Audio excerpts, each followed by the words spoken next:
Welcome to Enigma of the Unknown, where we uncover the most mysterious and spine-chilling tales from across the globe. Tonight, we're traveling to Alaska, a land of stunning beauty and haunting secrets. From the enigmatic disappearances in the Alaskan Triangle to the terrifying Kushtaka of Tlingit legend. These stories will take you deep into the heart of Alaska's dark mysteries. Dim the lights, settle in, and prepare for a journey into the untamed and the unknown. Story number 1. The Alaskan Triangle. I still remember the first time I heard about the Alaskan Triangle. It was during a layover in Anchorage, in a dimly lit bar filled with rugged locals and weary travelers. An old man with a weathered face and eyes that had seen too much sat next to me, heading out into the wild. "Are ya?" he asked, eyeing my gear. "Yeah, thought I'd do some exploring," I replied, sipping my beer. He chuckled darkly. "You be careful out there. The triangle doesn't take kindly to strangers." I shrugged it off. Every place has its legends. I was an experienced hiker, well-versed in survival. The idea of a mysterious region where people vanished without a trace was more enticing than frightening. The next morning, I set off from Juneau, my backpack laden with supplies, my spirit high with anticipation. The Alaskan wilderness was breathtaking. Towering pines blanketed in snow, mountains piercing the sky, and a silence so profound it felt almost sacred. For the first few days, everything was perfect. I trekked through forests, crossed frozen rivers, and camped under the shimmering aurora borealis. It was everything I'd hoped for, but then, subtle things began to unsettle me.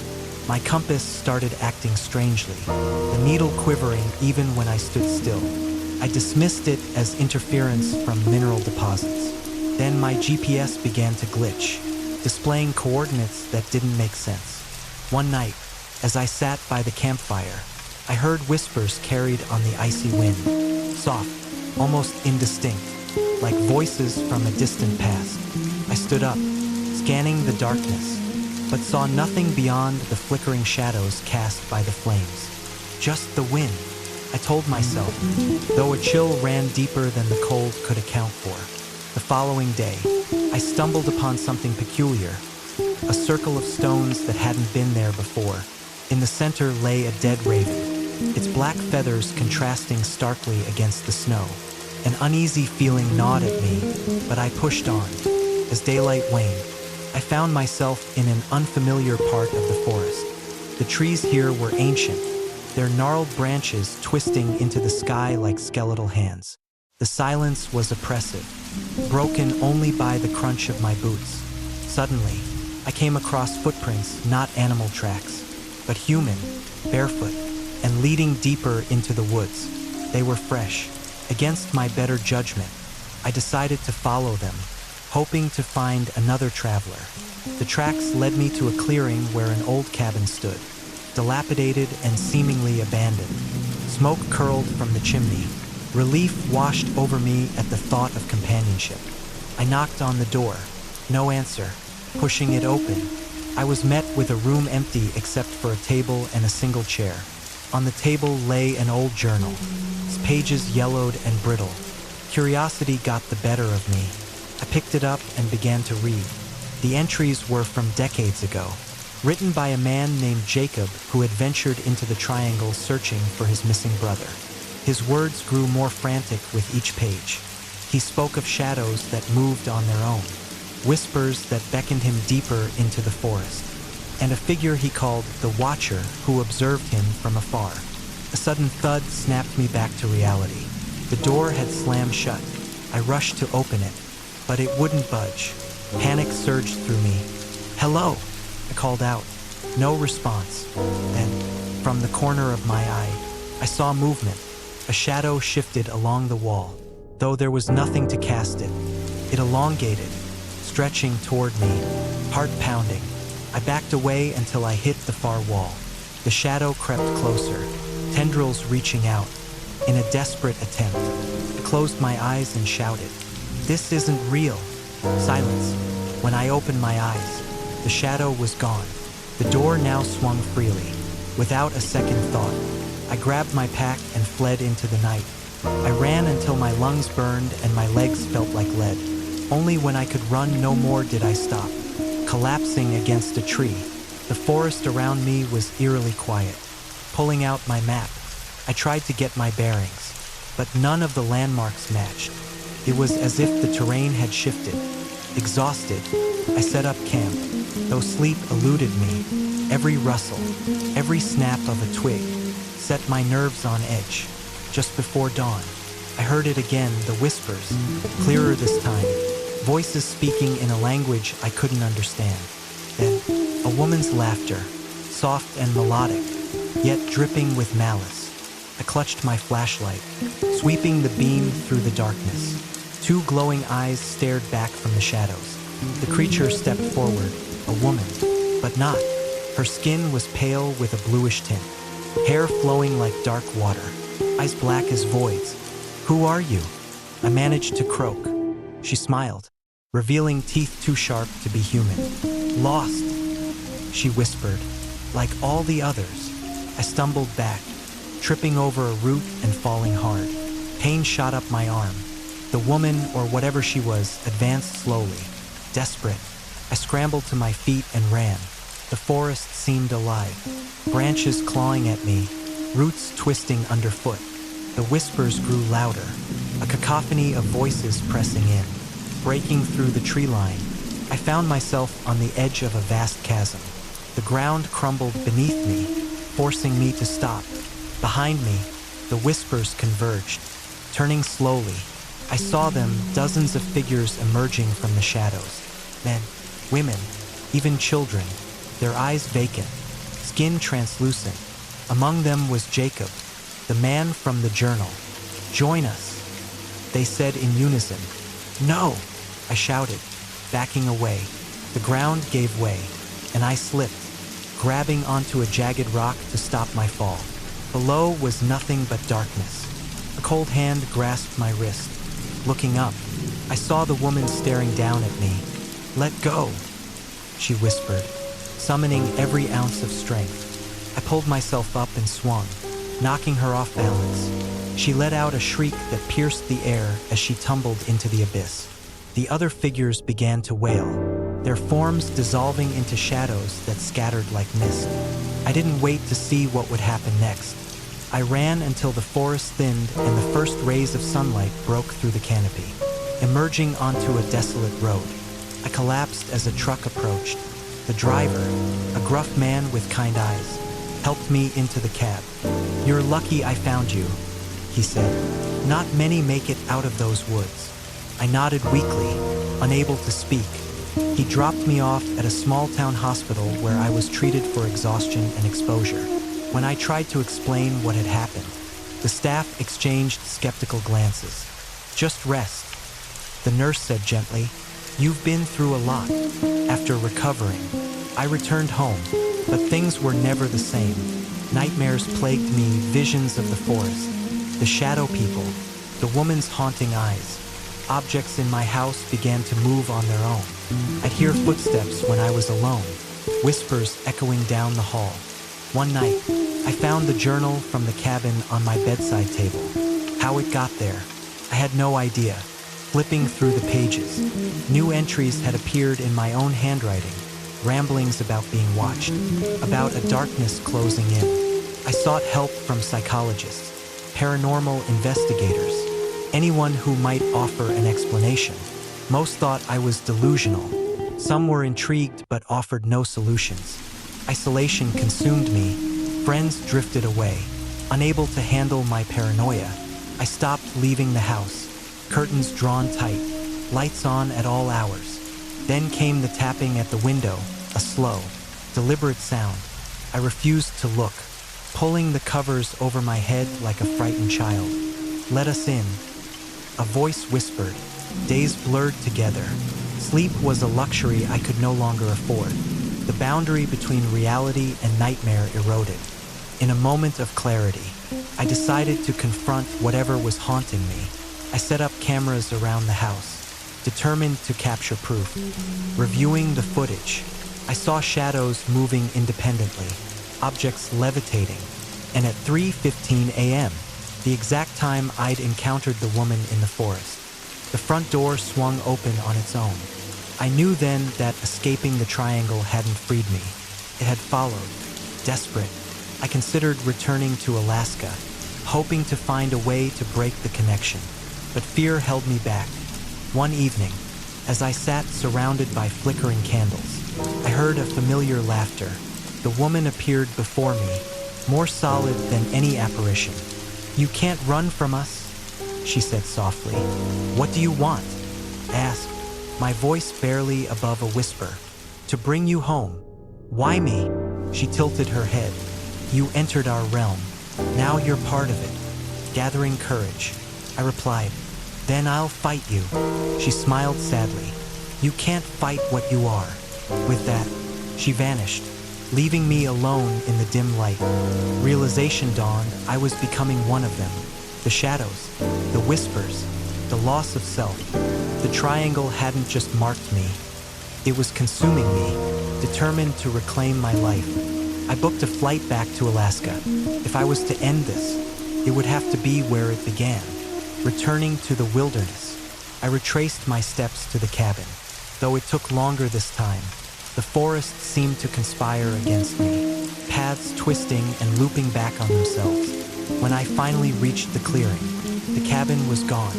In its place stood the circle of stones, the dead raven at the center. I stood within the circle, shouting into the void, "I'm here, show yourself." Silence stretched, heavy and impenetrable. Then, the ground beneath me began to glow with an ethereal light. The figures emerged once more. Surrounding me, the woman stepped forward. "Are you ready to accept your fate?" "No," I said firmly. "I'm here to break this curse." She laughed softly. "There is no curse, only the inevitable," summoning every ounce of willpower.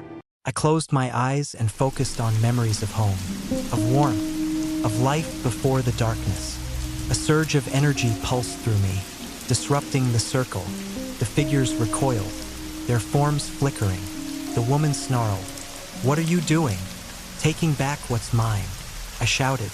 The light intensified, and with a final scream, the shadows shattered like glass, dissipating into the air.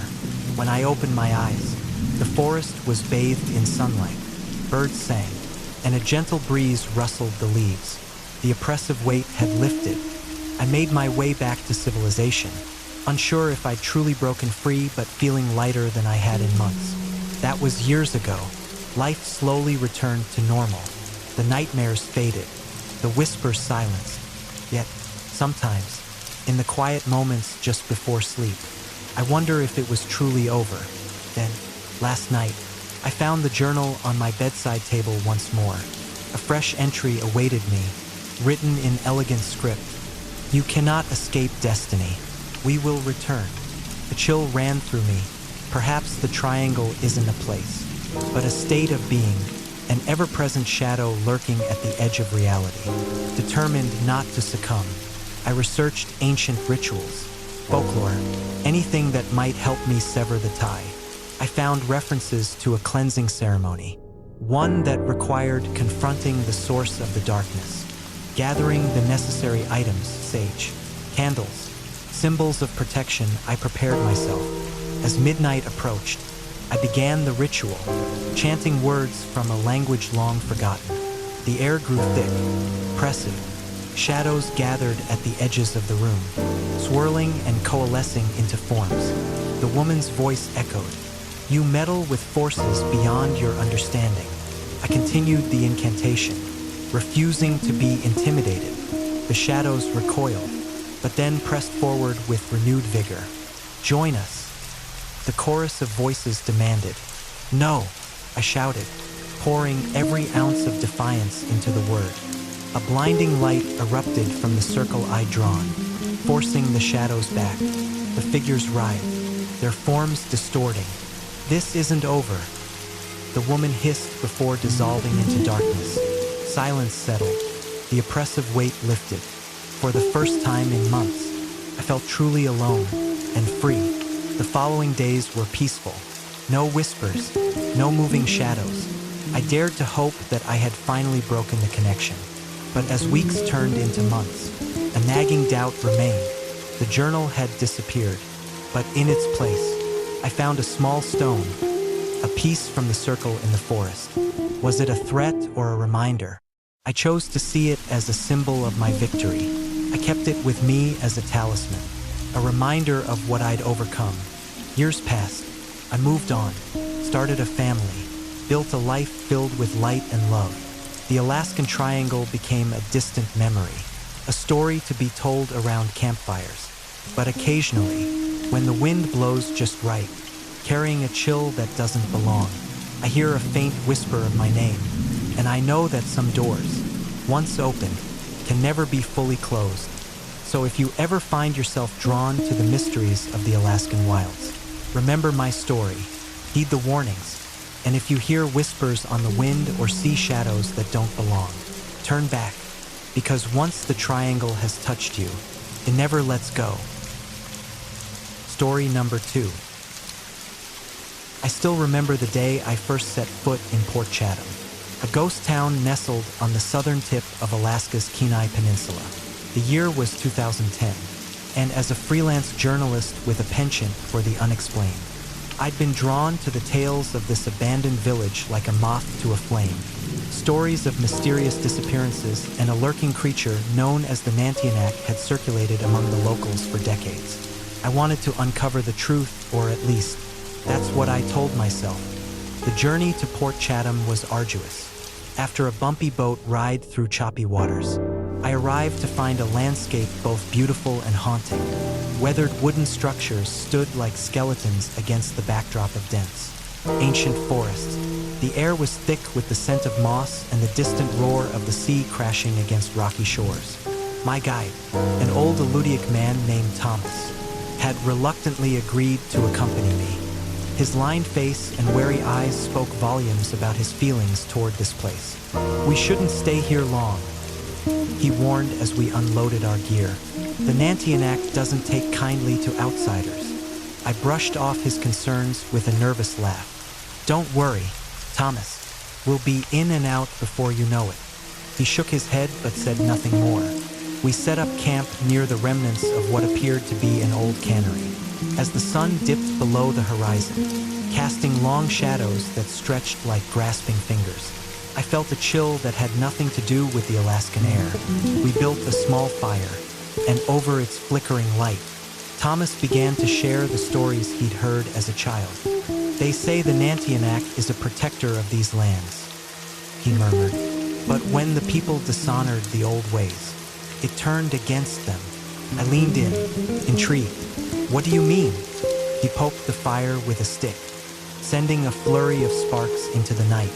"Hunters found tracks, huge footprints unlike any animal we know. People went missing without a trace. Some who ventured into the woods never returned. Others came back, changed." A rustling in the nearby bushes made us both jump. Thomas clutched a talisman hanging around his neck, whispering a quiet prayer. I tried to steady my racing heart. "Probably just an animal," I offered weakly. Thomas didn't respond. That night, sleep eluded me. The forest seemed alive with whispers and distant, unidentifiable sounds. At one point, I thought I heard footsteps outside my tent, heavy and deliberate. I mustered the courage to peek outside, but the darkness revealed nothing. The next morning, Thomas informed me that he would be leaving. "I've taken you this far, but I won't stay another night," he said firmly. "At least tell me why," pleaded. He fixed me with a stern gaze. "The forest doesn't want us here. You'll feel it soon enough." And with that, he left, disappearing down the overgrown path that led to the shoreline. I was on my own, determined to make the most of my time. I spent the day exploring the abandoned buildings, photographing weathered furniture and peeling wallpaper. In one house, I found a journal belonging to a man named Samuel Reed, dated 1950. The entries spoke of unease, of livestock disappearing, of shadows seen at the edge of the forest. "We are not alone here," one entry read. "Something watches us from the trees." As dusk approached, A fog rolled in from the sea, cloaking the village in a thick, damp veil. The silence was oppressive. I decided to return to my camp, but the path seemed different, twisted somehow. Trees that I'd passed earlier appeared unfamiliar, their gnarled branches intertwining overhead like a cage. Panic began to set in as I realized I was lost. The dim light faded quickly, and soon I was enveloped in darkness. My flashlight flickered ominously before sputtering out, leaving me with only the pale glow of the moon filtering through the fog.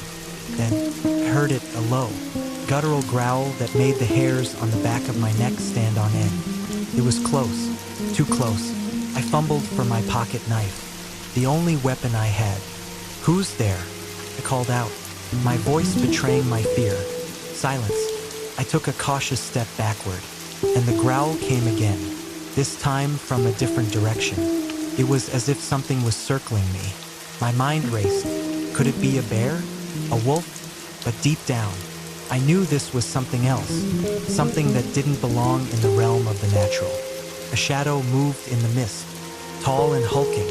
My breath caught in my throat as two glowing eyes emerged from the darkness, fixed intently on me. "Nantiinaq," I whispered. The creature stepped forward, revealing a massive form covered in matted fur. It stood upright like a man but towered over me by at least 3 feet. Its face was a grotesque blend of human and beast, with a flattened nose and a wide mouth filled with sharp teeth. I was frozen, paralyzed by terror. The Nantiinaq let out a deafening roar that shook me to my core. In that moment, survival instincts kicked in, and I turned and ran. Branches whipped against my face as I tore through the underbrush, the creature's heavy footsteps pounding behind me. My lungs burned, and every muscle screamed in protest. But I didn't dare stop. I burst into a clearing and tripped over something hard, sending me sprawling to the ground. Dazed, I realized I'd fallen over an old, rusted trap. The snapping of branches signaled that the Nantiinaq was closing in. Desperate, I scrambled to my feet and spotted an old mine entrance partially concealed by overgrown vines. With no other options, I dashed inside. Darkness enveloped me, and the air was thick with the scent of damp earth. I pressed myself against the cold stone wall, trying to quiet my ragged breaths. Outside, the creature's footsteps slowed. It was searching for me. Minutes felt like hours as I waited in silence. Finally, the sounds receded, and an eerie stillness settled. I knew I couldn't stay there forever. Summoning what little courage I had left, I ventured deeper into the mine, hoping to find another exit or at least a place to hide until daylight. As I navigated the labyrinth of tunnels, my hand brushed against something hanging from the wall. A lantern. Miraculously, it had a bit of fuel left. I lit it, and the dim light cast long shadows in the narrow passage. That's when I saw them, markings on the walls, primitive drawings depicting figures that resembled the Nantiinaq, scenes of hunting, of villagers offering sacrifices, and finally, of chaos and destruction. A chilling realization washed over me. The villagers hadn't just left, they'd fled, driven out by this ancient being. A faint sound echoed through the tunnel, a distant drip of water, or perhaps footsteps, quickened my pace, the lantern's light flickering as I moved. The tunnel opened into a cavern where the ground was littered with bones, animal and human alike. My stomach turned as I recognized personal items among the remains. Tattered clothing, a rusted watch, a cracked pair of glasses.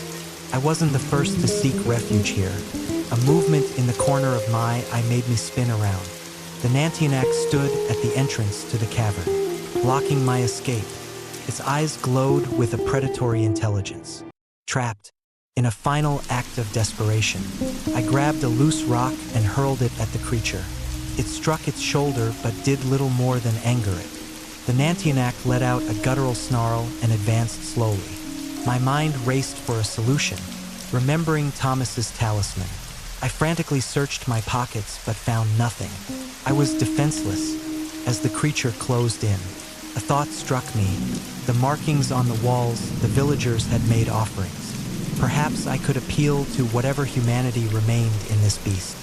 I lowered myself to one knee, avoiding direct eye contact, and placed my hands out in a gesture of submission. "Please," I whispered, "I mean no harm. I'm sorry for trespassing."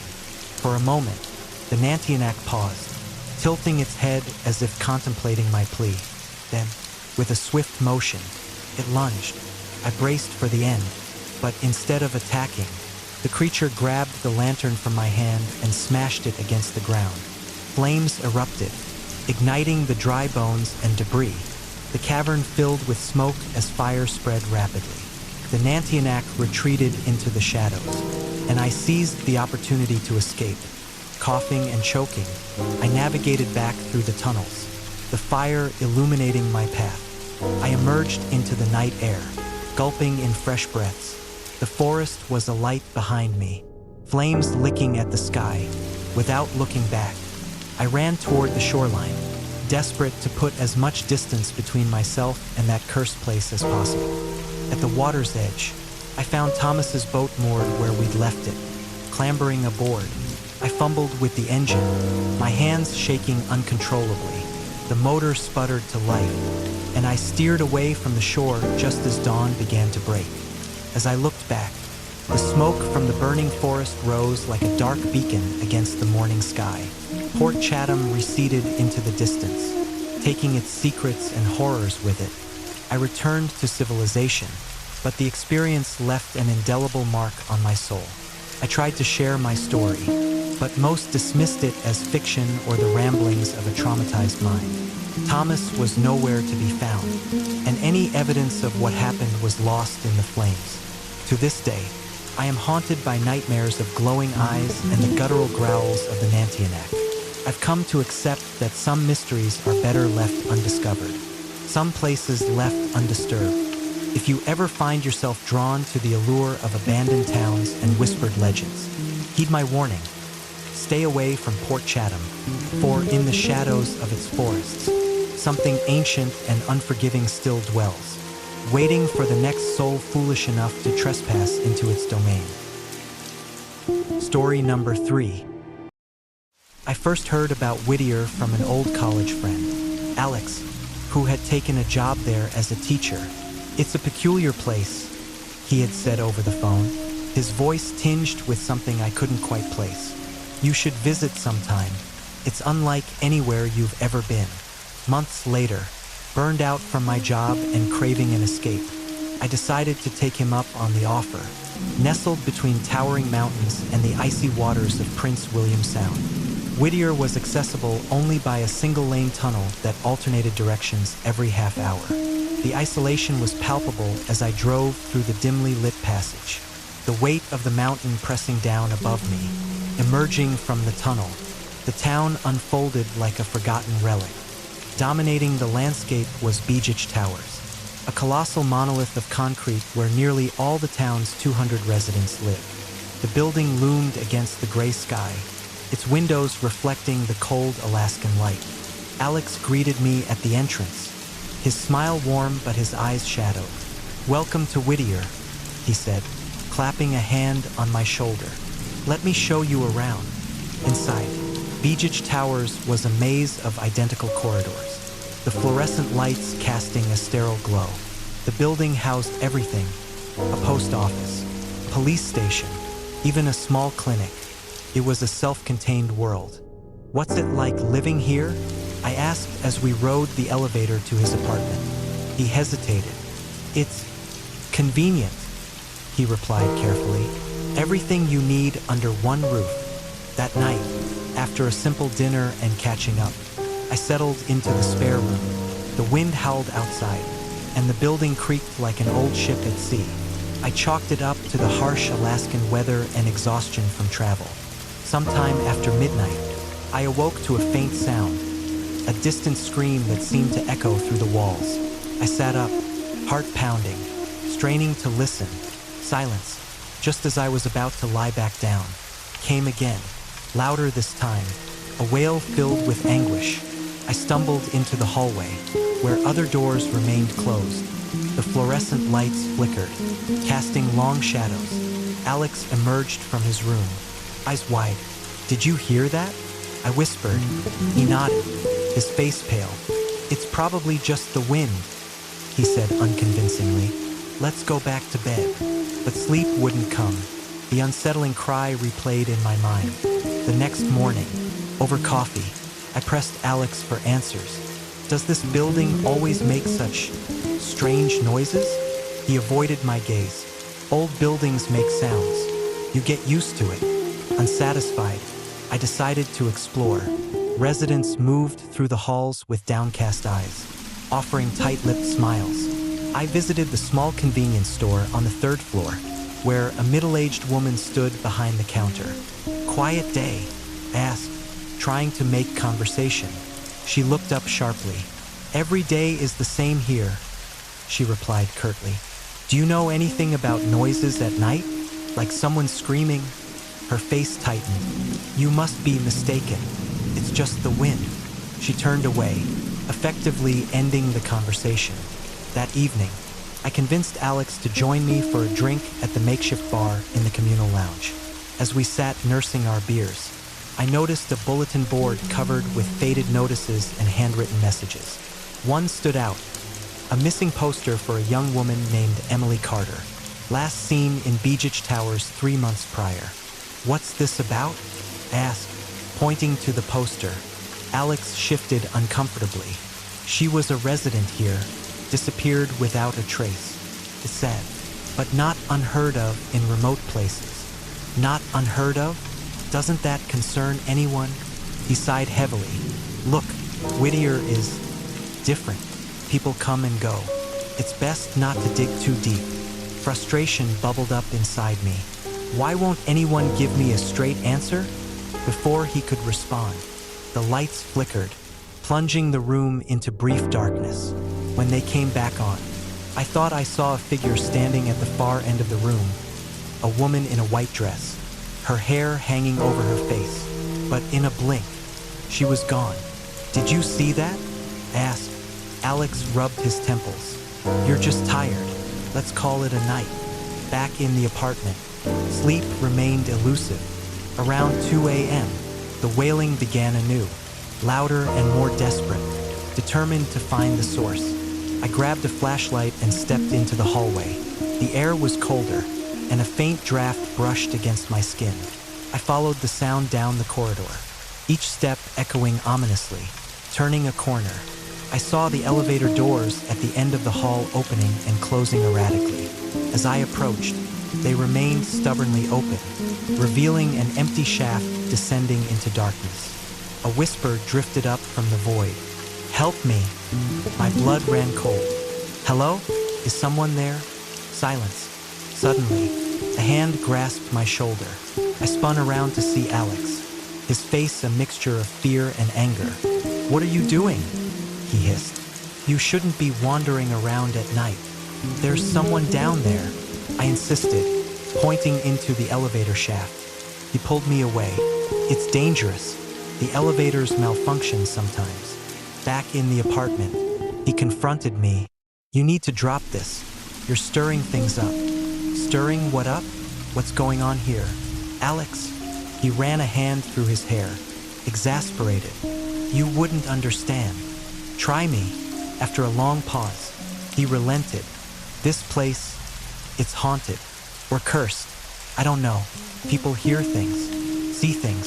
Sometimes they disappear. Then why does everyone act like nothing's wrong?" "Because acknowledging it makes it worse," he said quietly. "We coexist with it by ignoring it." "That's insane." "Maybe, but it's the only way we've found to live here." Refusing to accept this, I decided to investigate on my own. Over the next few days, I dug into the town's history. I learned that Beach Towers was originally built as a military facility during the Cold War, intended to house hundreds in the event of a nuclear attack. But there were rumors of accidents during construction, workers who died and were entombed within the concrete walls. One afternoon, I ventured into the basement levels, which were officially off-limits. The air grew stale as I descended, the fluorescent lights giving way to dim bulbs that barely pierced the gloom. The corridors down here were different, narrower, with doors that looked like they hadn't been opened in decades. A scratching sound caught my attention, coming from behind a rusted metal door. Against my better judgment, pushed it open. The room was small, containing only a single chair and a mirror hung on the opposite wall. In the mirror's reflection, I saw not my own face but that of the woman from the bar, a fleeting image before it vanished. A cold breath brushed against my neck. "Leave," a voice whispered. I bolted from the room, heart pounding, and raced back to the elevator. As the doors closed, I caught a glimpse of shadows pooling at the end of the hall, shapes forming into outstretched hands. Back in the apartment, I confronted Alex again. I saw her, the missing woman, Emily, his face drained of color. "You've gone too far. Tell me what's happening." He sank into a chair. "The town, the building, it feeds on us." "Feeds? On what?" "On fear, on despair. Those who are vulnerable become part of it."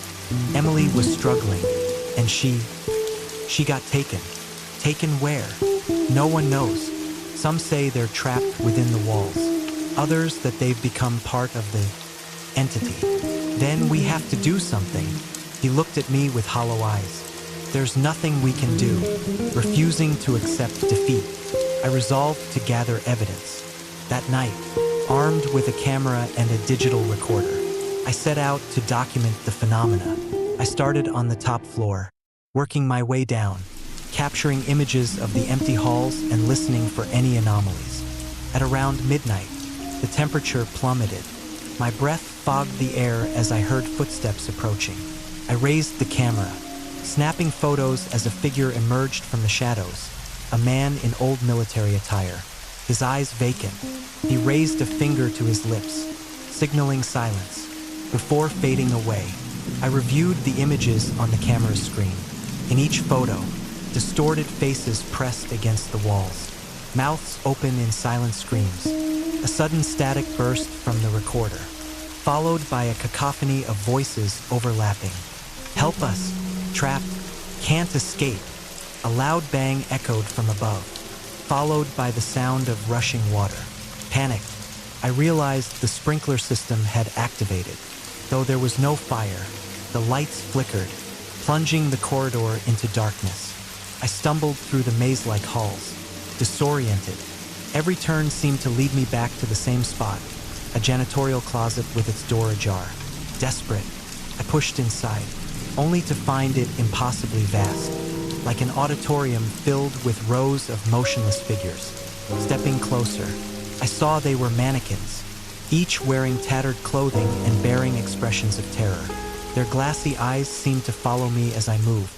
A voice echoed in the chamber. "You shouldn't have come here." I spun around to see Emily standing behind me, her skin pale, eyes dark voids. "Emily," I whispered. "They won't let us go," she said, her voice distant. "And now they've chosen you." The mannequins began to move, heads turning in unison, the air filled with a low humming, vibrating through my bones. "No!" I shouted, backing away. The floor gave way beneath me, and I was falling into darkness. I landed hard on a cold surface. The wind knocked from my lungs. Above me, the ceiling closed like a shutter, sealing me in. In the pitch black, I fumbled for my flashlight. The beam illuminated a narrow passage lined with pipes and wires, a maintenance tunnel. Voices echoed from all directions, whispering my name. Shadows darted at the edge of the light. I ran, the tunnel seemingly endless. Ahead, a faint glow signaled an exit. I burst through a door into the lobby, collapsing on the floor as startled residents stared. Alex rushed to my side. "What happened?" "We have to leave," I gasped. "Now." He hesitated. "I can't. They're coming for me. They'll come for you too." He shook his head sadly. "It's too late."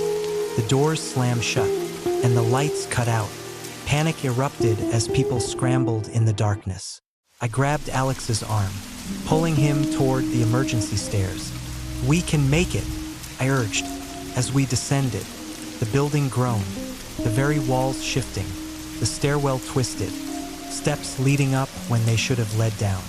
"We're trapped," Alex murmured. "Keep going." Finally, we emerged into the parking garage. My car sat alone under a flickering light. We jumped in, and I fumbled with the keys, hands shaking, as we sped toward the tunnel. The road behind us cracked and crumbled, as if the town itself was trying to prevent our escape. The tunnel loomed ahead, its darkness both foreboding and promising. We entered, the headlights barely piercing the blackness. Halfway through, the engine sputtered and died. The silence was suffocating. "What's happening?" Alex whispered. Before I could answer, the car was enveloped in shadows. Faces pressed against the windows, those of the missing residents, their eyes pleading. "Join us," they whispered. I slammed the car door open, grabbing Alex. "Run!" We sprinted toward the pinprick of light at the tunnel's end. The whispers grew into wails, a chorus of anguish that threatened to drown us. Bursting into daylight, we collapsed on the other side. Behind us, the tunnel entrance sealed with a deafening roar, rocks cascading to block the way. We made it. In the weeks that followed, I tried to report what had happened. Authorities found nothing unusual, no blocked tunnel, no evidence of a town in distress. Whittier continued as if nothing had occurred. Alex disappeared shortly after, leaving no trace. His phone was disconnected, his apartment empty. It was as if he had never existed. I was left with questions and haunting memories. Late at night, I still hear the whispers, feel the chill of unseen eyes watching. I wonder if I ever truly escaped, or if part of me remains trapped in Beach Towers. I've come to realize that some places are not meant to be understood. They exist on the fringes, feeding on those who stumble into their grasp. Whittier is one such place, a town cloaked in perpetual twilight, where reality bends, and the walls hold secrets best left buried. If you ever find yourself driving through Alaska and see the sign for Whittier, I urge you to keep going. Do not be tempted by the allure of its hidden world. Some doors, once opened, can never be closed, and some shadows reach farther than you can imagine. Story number 4. I can still smell the crisp Alaskan air, a mix of pine and cold that bites at your lungs but makes you feel alive in a way no city ever could. When my old college buddy, Mike, invited me on a fishing trip to Lake Iliamna, I jumped at the chance. I was burnt out from years of desk work and yearned for something real, something tangible. "Come on, Jack," Mike had said over the phone. "It's the largest lake in Alaska, plenty of fish, untouched wilderness. It'll be like old times."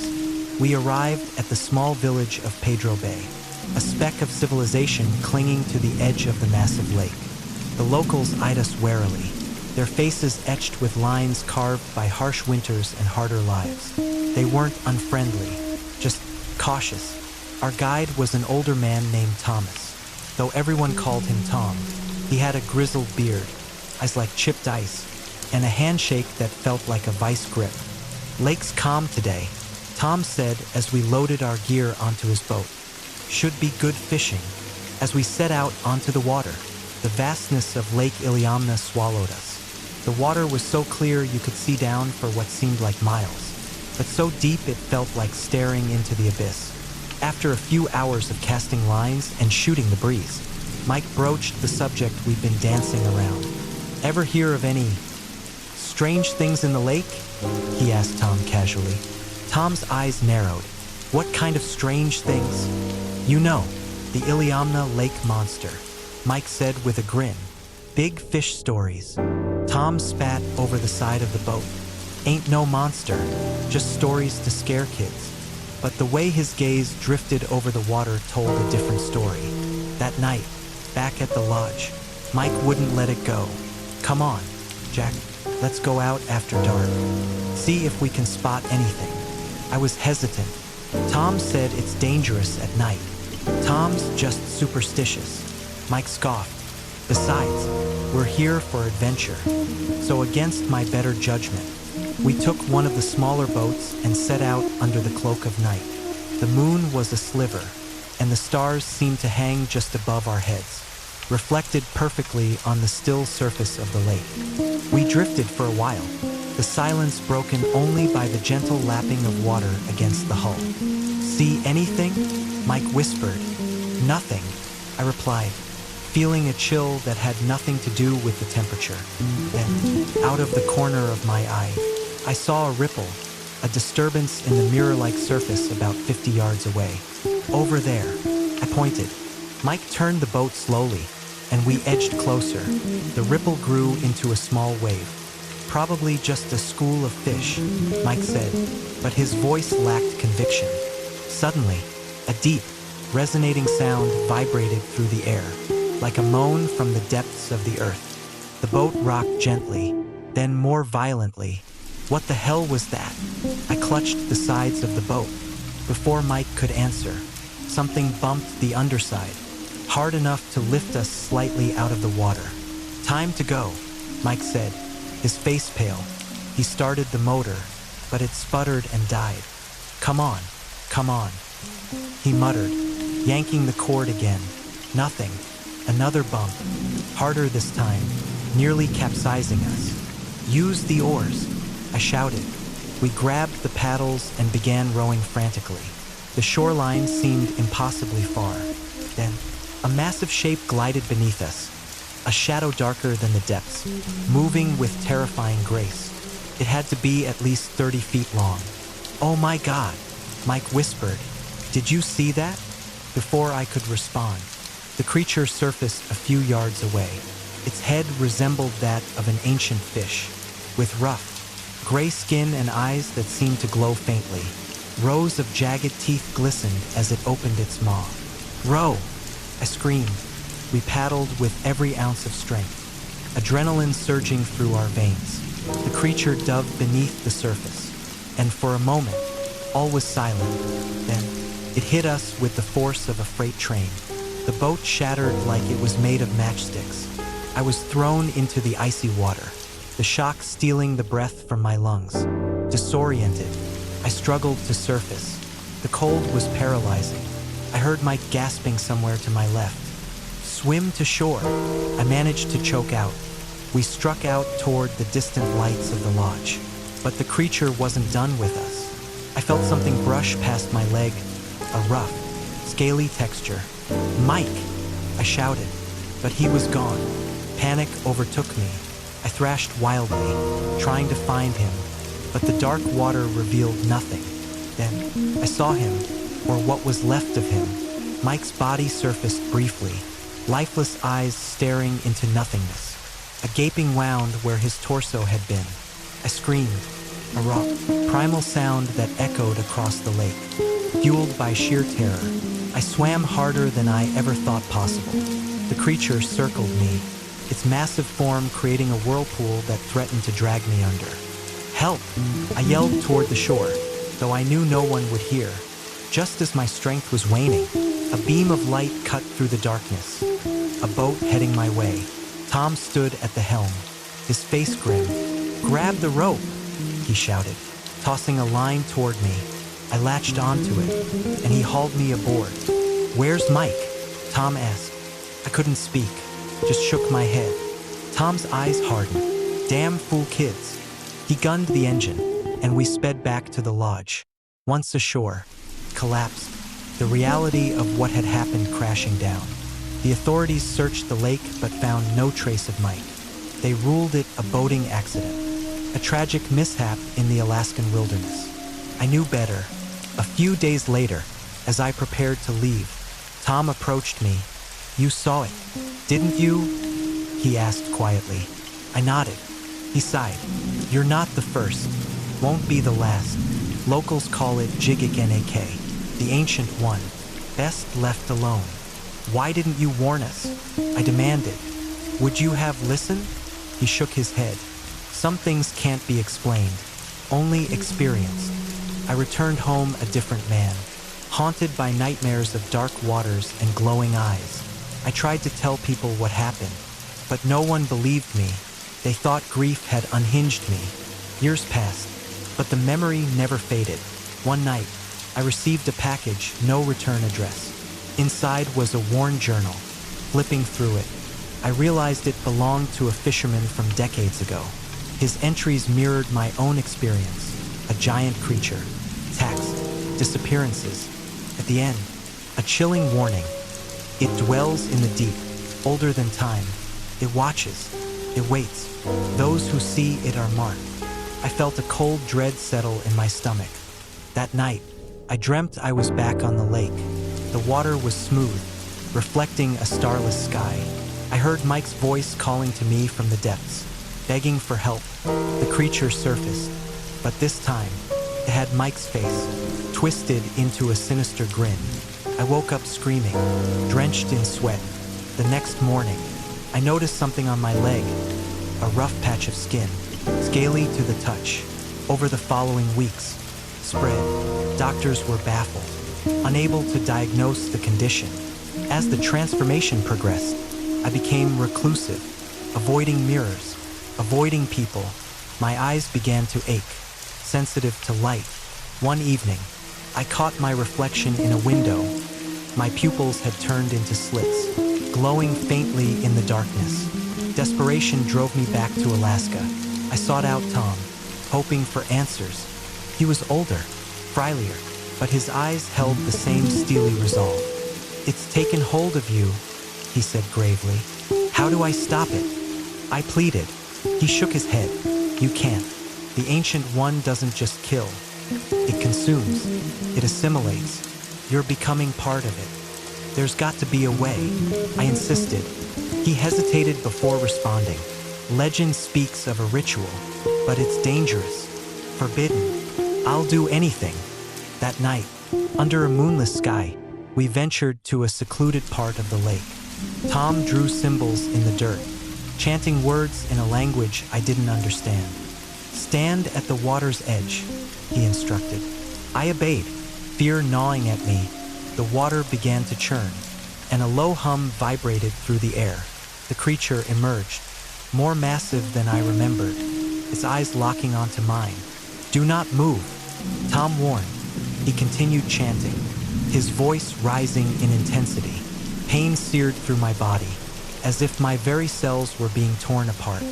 I wanted to scream but couldn't make a sound. The creature opened its jaws, emitting a deafening roar. For a moment, time seemed to freeze. Then, with a sudden rush, the creature lunged, not at me, but at Tom. It swallowed him whole before disappearing beneath the waves. The pain subsided, replaced by a numbness. I fell to my knees, the horror of what had just happened overwhelming me. I was alone. The transformation halted, but the scars remained, a reminder of the price paid. I left Alaska, vowing never to return. Years have passed, but the nightmares persist. I can feel the Ancient One's presence, a constant shadow looming over me. Sometimes, when I'm near water, I hear whispers, a call from the depths. I know it's only a matter of time before it comes for me.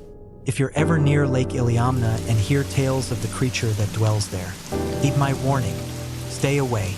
Some mysteries are better left unsolved. Some depths better left unplumbed. Because once you've been marked by the Ancient One, there's no escaping its grasp. Story number 5. I can still recall the eerie glow of the midnight sun as it cast long, distorted shadows across the streets of Anchorage. I'd arrived in Alaska seeking solitude, a place to escape the cacophony of my life back in New York. The historic Anchorage Hotel seemed like the perfect refuge, a quaint, old-world charm nestled amid the rugged wilderness. From the moment I stepped into the lobby, I felt a chill that had nothing to do with the Alaskan weather. The receptionist, a woman with silver-streaked hair and eyes that seemed to hold untold stories, handed me an old-fashioned key. "Room 315, she said, her gaze lingering just a moment too long. "Let us know if you need anything." As I made my way to the elevator, I couldn't shake the feeling that I was being watched. The hotel was steeped in history, its walls adorned with black and white photographs capturing moments frozen in time. One picture caught my eye, a stern-looking man in a police uniform. The plaque read, Chief John Black Jackstigus, 1921. The elevator doors creaked open, and I stepped inside, the air heavy with the scent of aged wood and something else, something metallic. My room was at the end of a long corridor, the carpet worn thin by countless footsteps. Unlocking the door, I entered room 315. The room was modest but cozy, with antique furnishings and a large window overlooking the city. As I unpacked, I heard a faint tapping sound. Ignoring it, I chalked it up to the building settling or perhaps an old pipe. Jet lag weighed on me, and I decided to turn in early. Sometime during the night, I awoke to the sound of footsteps pacing outside my door. Slow, deliberate steps that stopped just short of my room before resuming in the opposite direction. Glancing at the clock, I saw it was 2:17 a.m. I waited for the steps to fade, but they continued, an unending loop that gnawed at my nerves. Mustering the courage, I opened the door to an empty hallway. The lights flickered ever so slightly, and a cold draft brushed past me. Shivering, I retreated back into my room, double-locking the door. The next morning, over a cup of bitter coffee in the hotel cafe, I overheard a conversation between two staff members. Another guest reported hearing footsteps last night. One said, "Room 315 again?" The other replied, shaking his head, "It's probably old Black Jack making his rounds." Curiosity piqued. I approached them. "Excuse me, but did you mention room 315? I heard footsteps last night and no one was there." They exchanged glances. The first man sighed. "Legend has it that Chief Stigus haunts the hotel. He was murdered nearby in 1921, and his killer was never found. Some say his spirit roams the halls, still seeking justice." I laughed nervously. "You're kidding, right? Believe what you will," the second man said, his expression serious. "But you're not the first to experience strange happenings." Determined not to let ghost stories ruin my stay, I decided to explore Anchorage. The crisp air and stunning vistas provided a much-needed distraction. By the time I returned to the hotel, dusk had settled, painting the sky with hues of purple and gold. That night, sleep eluded me. Around midnight, the tapping sound returned, louder and more insistent. It seemed to be coming from the window, pulling back the heavy drapes. I saw nothing but my own reflection against the darkened glass. Then, out of the corner of my eye, movement. A pale figure stood on the street below, a woman in a flowing white dress, her long hair cascading over her shoulders. She looked up directly at me, eyes hollow and devoid of life. I blinked, and she was gone. A sense of dread settled in my stomach. Was my mind playing tricks on me, deciding fresh air might help? I grabbed my jacket and headed downstairs. The lobby was deserted, the soft hum of the antique chandelier the only sound. As I approached the front doors, they swung open on their own, a gust of icy wind rushing in. I stepped outside, the city streets eerily quiet. Walking aimlessly, I found myself drawn to an alleyway near the hotel. Shadows clung to the walls like dark vines. That's when I saw him, a tall man in a vintage police uniform, his face partially obscured by the brim of his hat. "Excuse me," I called out. "Can I help you?" He didn't respond, remaining utterly still, taking a cautious step forward. I noticed a dark stain spreading across his chest. Blood. My heart thundered in my chest as realization hit me. "Chief Stigus," I whispered. He lifted his head, eyes meeting mine. They were filled with a sorrow so profound it rooted me to the spot. He raised a gloved hand, pointing behind me. I turned to see the woman in white standing at the mouth of the alley, her eyes now black pits. Fear seized me. When I looked back, the chief was gone. The alleyway began to distort, walls closing in. The shadows grew thicker, morphing into spectral figures reaching out with twisted limbs. I ran, back at the hotel. The lobby was transformed. The lights flickered violently, and the air crackled with static. The grand staircase seemed to stretch infinitely upward. I needed to get back to my room, to safety. taking the stairs two at a time. I reached the third floor. The corridor was engulfed in darkness, save for a single flickering bulb at the far end. As I moved toward my room, doors on either side began to slam open and shut. Whispered voices echoed around me, a cacophony of anguish and despair. Fumbling with the key, I burst into room 315 and slammed the door behind me. My breath came in ragged gasps. Then, the temperature plummeted. My breath formed icy clouds, and frost crept along the window pane. A soft sobbing filled the room. Turning slowly, I saw the woman in white seated on the edge of my bed, her face buried in her hands. "Who are you?" I managed to ask. She lifted her head, tears streaming down her translucent cheeks. "He won't let me rest," she whispered. "Who won't let you rest?"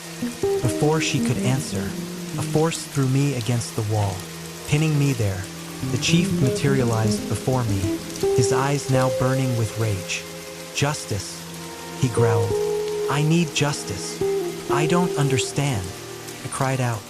Images flooded my mind. A violent struggle, a gunshot, the chief falling to the ground. The woman stood over him, a look of horror on her face as she dropped the weapon and fled. "You were killed? By her?" I gasped. He nodded slowly. "Her soul is bound here, as is mine, until justice is served. But she's dead. How can I help?"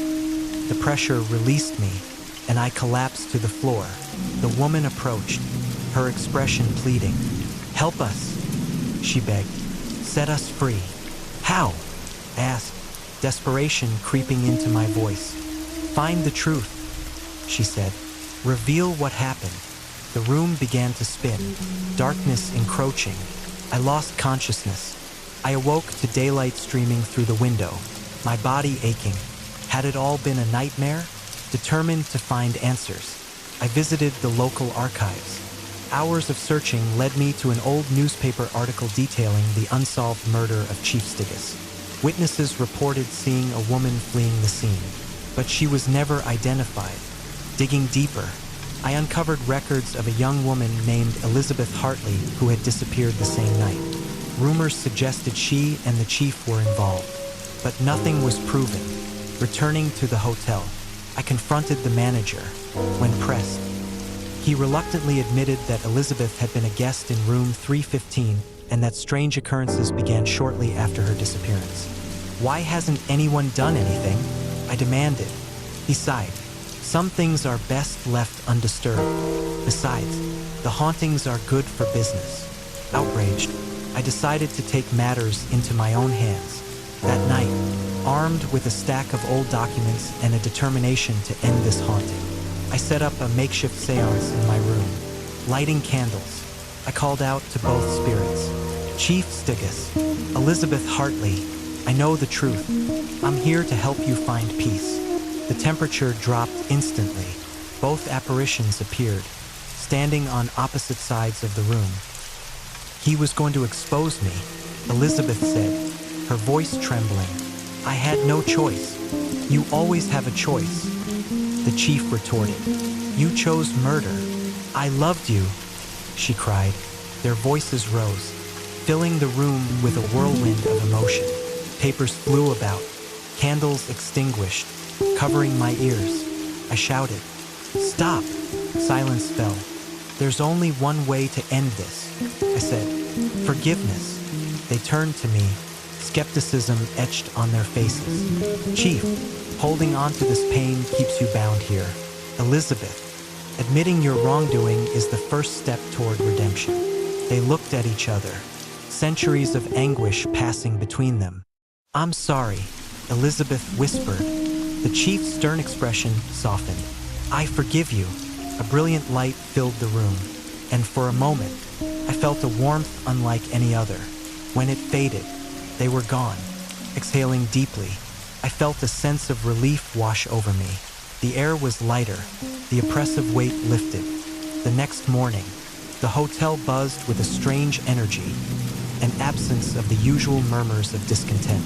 At breakfast, guests chatted happily, unaware of the night's events. As I checked out, the receptionist gave me a knowing smile.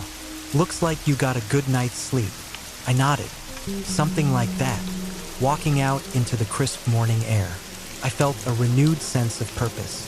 But as I turned the corner, a familiar chill ran down my spine. Standing across the street was a figure. A man in a dark coat and hat pulled low over his face. He tipped his hat, revealing piercing eyes that locked onto mine. Couldn't be. I blinked, and he was gone, shaking off the unease. I headed toward the train station, but the feeling of being watched persisted. On the journey home, I tried to rationalize it. Perhaps my mind was playing tricks after the intense experience. Yet, deep down, I knew something had changed. Back in New York, life returned to its usual pace. Work consumed my days, and the hauntings seemed like a distant memory. But then the nightmares began, vivid dreams of the hotel, shadowy figures, and whispers calling my name. One night, I awoke to the sound of footsteps in my apartment. Heart pounding, I grabbed a baseball bat and crept toward the living room. "Who's there?" I demanded. Silence. Then, the faint sound of a woman sobbing. Following the noise, I found nothing but emptiness. A cold spot lingered near the window. This couldn't be happening again. Desperate for answers, I reached out to a paranormal investigator named Dr. Marcus Reed. Skeptical yet intrigued, he agreed to meet. After recounting my experiences, he leaned back thoughtfully. "It's possible that by intervening, you've become a beacon for restless spirits." "A beacon? You mean this could continue?" He nodded. "Spirits are drawn to those who can perceive them. Your encounter may have heightened your sensitivity. What can I do to stop it?" "There are rituals to protect yourself, cleansing ceremonies, protective talismans. But the most important thing is to confront any unresolved issues that may attract them." Taking his advice, I performed a cleansing ritual at home, burning sage and reciting protective mantras. For a while, it seemed to work. The atmosphere lightened, and the disturbances ceased. But peace was short-lived. One evening, as I returned from work, I found a small envelope slipped under my door. Inside was an old photograph of the historic Anchorage hotel, with a message scrawled on the back. "You can't escape us." Panic set in. How had someone entered my secured building? That night, the footsteps returned, louder and more insistent. Doors slammed, and objects moved on their own. I called Dr. Reed, who agreed to perform a more intensive investigation. Armed with equipment, he spent the night monitoring my apartment. At 3:15 a.m., the disturbances peaked. His devices picked up fluctuations. Temperatures plummeted, and an apparition appeared, a distorted figure flickering in and out of focus. "It's trying to communicate," Dr. Reed whispered. "With me?" I asked, fear tightening my throat. The figure moved closer, and a voice echoed in the room. "You opened the door. Now you must pay the price." "Who are you?" I demanded. "We are many," it replied. "Lost souls seeking release." Dr. Reed stepped forward. "What do you want from him?" "Justice, recognition, peace." "How can he help?" The figure extended a shadowy hand toward me. "By telling our stories." In that moment, I understood. My interference at the hotel had connected me to the spirit world. They sought a voice, a way to be acknowledged. "I'll do it," I said. "I'll share your stories." The atmosphere shifted, tension easing. The figure nodded before dissipating. Over the following weeks, I began documenting accounts of unexplained phenomena, reaching out to others who'd experienced hauntings. My work gained attention, opening dialogues about the unexplainable. Though the disturbances lessened, they never fully disappeared. I've come to accept them as part of my life, a reminder of the unseen world that exists alongside ours. Sometimes, late at night, I feel a presence and know they're near, but rather than fear, I feel a strange comfort. In giving them a voice, I found my own purpose. Yet, I can't shake the feeling that there's more to come. The spirit world is vast and complex, and my journey into its depths has only just begun. So if you ever find yourself at the historic Anchorage Hotel or feel the inexplicable touch of the unknown, listen, perhaps there's a story waiting to be told, a soul seeking recognition. And remember, some doors, once opened, can never truly be closed. Story number 6. I can still hear the distant echoes of water lapping against the hull, a rhythmic lullaby that once brought me peace. Alaska had always called to me, a wild frontier of untamed beauty and whispered legends. When my old college friend Mark invited me to join him on a fishing trip along the remote coast near Wrangell, I didn't hesitate. It was an opportunity to escape the suffocating confines of city life and perhaps mend some of the invisible rifts that had grown between us over the years. We set sail on his modest but sturdy boat, the Northern Star, with a forecast of clear skies and calm seas. The first few days were idyllic.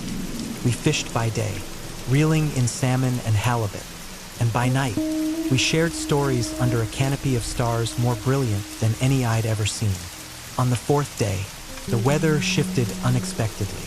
A dense fog rolled in, swallowing the horizon and muffling the world around us. The GPS flickered and died, leaving us adrift in a white abyss. Mark tried to radio for assistance, but only static answered. "We should anchor and wait it out," he suggested, his brow furrowed. As we prepared to drop anchor, a faint sound pierced the silence, a distant, plaintive cry. "Did you hear that?" I asked. Mark nodded. Probably a seal or a bird. But then it came again, clearer this time. It was unmistakably the cry of a child. "Out here?" I questioned, disbelief gnawing at me. Without another word, Mark adjusted our course toward the sound. I felt a knot tighten in my stomach. Every instinct screamed that this was wrong. But the thought of a child alone out here compelled us forward. The fog thinned just enough to reveal the silhouette of an island, its rocky shores cloaked in towering evergreens. The cries grew louder as we approached. We anchored and took the dinghy to shore, the pebbled beach crunching under our boots. "Hello," Mark called out. "Is anyone there?" Silence. We ventured deeper into the forest, the canopy above casting eerie shadows that danced with each sway of the branches. The air was thick with the scent of moss and something else, something musky and damp. Then, ahead on the path, a small figure emerged, a child, no older than 7, with tangled hair and wide, fearful eyes. "Hey there," I said gently. "Are you lost?" The child didn't respond but turned and ran deeper into the woods. "Wait," Mark shouted, sprinting after them. "Mark, hold on," I yelled, chasing after him. We plunged through the underbrush, branches clawing at our clothes. The terrain grew steeper, the trees denser. I struggled to keep sight of Mark, his form weaving between the trunks ahead. "Mark!" No reply.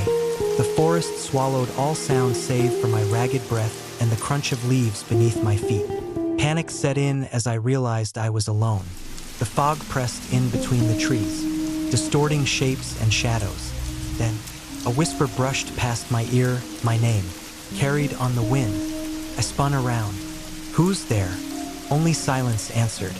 A low chuckle resonated from somewhere unseen. The hairs on the back of my neck stood up. I fumbled for the flashlight in my pack, its beam slicing through the mist. That's when I saw it. A pair of eyes reflecting the light, not human but animalistic, set in a face that was almost familiar yet entirely foreign. It stood upright like a man but was covered in sleek, dark fur. Its mouth curved into a grotesque approximation of a smile, revealing sharp, gleaming teeth. I stumbled back, heart pounding. The creature tilted its head, mimicking curiosity. What are you?" I stammered. It opened its mouth, and from it came the cry of the child we'd heard earlier. The realization hit me like a cold wave. This was no lost kid. It was something else entirely, a predator. "Kushtaka," I whispered, the words surfacing from the depths of forgotten legends I'd once heard. The land otter man, a shapeshifter that lured victims with cries for help. I turned and ran, branches whipping against my face. The forest became a maze, every direction identical and disorienting. Behind me, the creature's footsteps were unnervingly silent, but I could feel its presence drawing closer. "Mark!" I shouted, desperation tearing at my throat. A voice answered, but it wasn't his. It was mine, echoed back in a twisted mockery. "Help me!" My own voice called from somewhere ahead. I broke through a thicket into a small clearing. In the center stood Mark, his back to me. Relief flooded through me. "Mark, thank God. We have to get out of here." He didn't move. As I approached, a sinking feeling twisted my gut. "Mark!" He turned slowly. His eyes were vacant. His face slack. Then, his lips curled into that same predatory grin. I stepped back. "No, no!" He took a step toward me, movements jerky and unnatural. From his mouth came a cacophony of sounds. Animal growls mixed with human cries. I backed away, tripping over a root and crashing to the ground. Pain shot through my ankle. I scrambled backward as Mark advanced. "Stay away!" I shouted, grabbing a fallen branch and swinging it wildly. He halted, eyes flickering with something like recognition. For a moment, his face softened. "Help me," he whispered, his own voice layered beneath. "Mark, is that you?" Before he could respond, his body convulsed violently. He let out a howl that morphed into a screech, his form shifting and contorting. Fur sprouted where skin had been, limbs elongating and reshaping until the man I knew was gone. Replaced by the Kushtaka, terror propelled me to my feet, ignoring the searing pain in my ankle. I ran. The forest seemed alive, roots snaking up to trip me, branches clawing at my clothes. The whispers returned, a chorus of voices, some familiar, others foreign, all murmuring my name. Breaking through the tree-line, I found myself back on the beach. The dinghy was gone, the northern star obscured by the relentless fog. "No, no, no," I muttered, wading into the freezing water in a futile attempt to swim to the boat. A shadow moved beneath the surface, circling me. I stumbled back to shore, chest heaving. From the water emerged the creature, eyes locked onto mine. It stepped onto the sand, unhurried. "Why are you doing this?" I shouted, voice cracking, cocked its head, and from its mouth came Mark's voice. "Join us." I shook my head violently. "I won't." The Kushtaka advanced, and I realized escape was impossible. In a final act of defiance, I grabbed a sharp rock from the ground. As it lunged, I struck out, the rock connecting with a dull thud against its skull. It recoiled, a guttural roar ripping from its throat. Seizing the moment, I ran along the shoreline, the fog disorienting me but providing some cover. The sounds of pursuit faded, and I spotted a cluster of rocks ahead, a potential hiding spot. I squeezed into a crevice, the cold seeping into my bones. Pulling out my emergency flare gun, I clutched it tightly, my only remaining defense. Time lost meaning as I huddled there, every shadow and sound a potential threat. The fog began to lift, and with it, the oppressive weight seemed to lessen. Cautiously, I emerged. The northern star was visible, anchored where we'd left it. Hope surged through me. I made my way toward the boat, limping but resolute. As I climbed aboard, I scanned the area for any sign of the creature or Mark. The silence was unnerving. I started the engine, hands shaking. As the boat pulled away, I glanced back at the island. On the shore stood the Kushtaka, watching. Beside it was another figure, Mark, or what remained of him. A crushing guilt settled over me, but survival instinct pushed me onward. Hours later, I reached the mainland and stumbled into the nearest village. Incoherent and exhausted, locals found me and took me in. When I told them what happened, their faces grew solemn. "The Kushtaka," an elder said, "many have fallen to its lure. Is there any way to save him? To get Mark back?" Pleaded. She shook her head sadly. "Once taken, they are lost."